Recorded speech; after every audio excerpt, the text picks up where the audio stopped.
Hey, all you witches and beautiful spiritualists, it's me, Prosperity Witch Ellie. Welcome back. Welcome if you're new. So, if you've been around my little corner of the internet for a while, you should know that I love Jason Miller as an author. And for the namesake of my little corner of the internet, the Prosperity Witch, hi, me, hello, I am going to be talking about Financial Sorcery by Jason Miller. More specifically, this copy.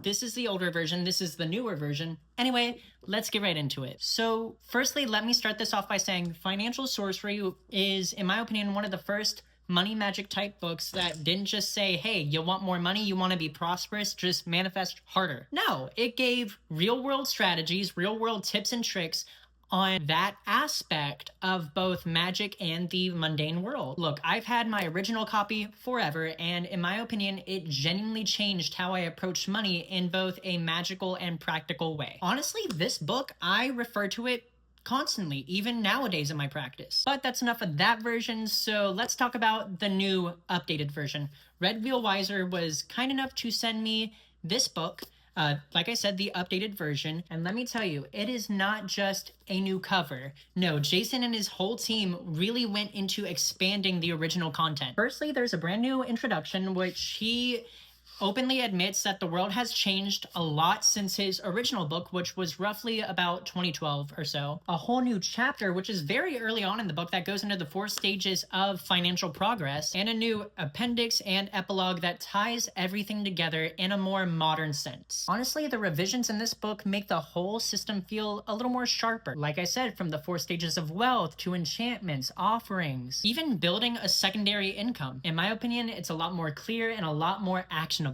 And what I love about this version, much like all of Jason Miller's books, but especially this version from the original, is that it really shows how Jason ties the mundane into the magical and says, hey, you can go about it in a spiritual sense, but don't forget the mundane because we are all here. At one point, he basically goes on to say that it's not just about attracting wealth and prosperity, but it's about managing it too, how to build upon it and let it grow. So honestly, if you're curious about money magic, financial sorcery, if you will, and how it works, or if you want to take it more seriously, as always, I will recommend Financial Sorcery by Jason Miller. Look, I adore my original copy, but if I had to choose between the two, I would say this one only because, again, much like Jason Miller says at the beginning of this book, the world has changed a lot since 2012, which is when this one roughly came out. Definitely worth the read, definitely worth it. Thank you, Wiser, thank you, Jason, and thank you guys for tuning in. And you know what? I hope to be back on this app a little more.